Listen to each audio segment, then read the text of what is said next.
নারী চিকিৎসককে ধর্ষণ ও খুনের ঘটনার ২৬ দিন পরও উত্তাল ভারতের পশ্চিমবঙ্গ।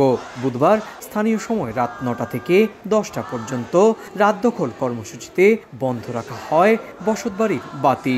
বিপরীতে পথে প্রতিবাদকারীদের হাতে জ্বলে ওঠে মোম, প্রদীপ কিংবা টর্চের আলো। হত্যায় জড়িতদের কঠোর শাস্তির দাবিতে নেচে গিয়ে প্রতিবাদে বার্তা দেন বিক্ষোভকারীরা। দোষীরা শাস্তি পাক, এর থেকে আর বেশি কিছু চাওয়ার নেই। আমাদের নিজেদের কোনো সেফটি নেই, এইটা দেখে এই উদাহরণটা তো পেয়ে গেলাম। আর যত দেরি হবে বিচারে তত মানুষের প্রতিবাদ বাড়বে, এটাই সত্যি। শাসক দল বা যেই হোক না কেন, তারা যদি ভাবে যে পুজো আসছে বলে এটা স্থিমিত হয়ে যাবে, না, এর ক্ষেত্রে আরো আরো আরো বৃহত্তর রূপ নেবে। এখন এই অবস্থায় দাঁড়িয়েছে যে হচ্ছে কোর্টের হিয়ারিং, সুপ্রিম কোর্টের হিয়ারিং পিছিয়ে দিতে হচ্ছে, তাই তো?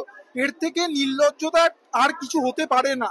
যেভাবে ঘটনাটা মোড় নিচ্ছে এবং আজকেও যে আদালত আবার পিছিয়ে দিল, তাতে আমাদের যে আন্দোলনটা ভয় পেয়ে গেছে রাষ্ট্র। বুধবার দুপুরে দক্ষিণ কলকাতার সাধারণ অভিভাবকরাও পথে নেমে প্রতিবাদে সামিল হন। তাদের হাতে ছিল নানা স্লোগানের পোস্টার, ব্যানার। বিচার নিশ্চিত না করতে পারলে দায়িত্বশীলদের পদত্যাগের দাবি জানান তারা।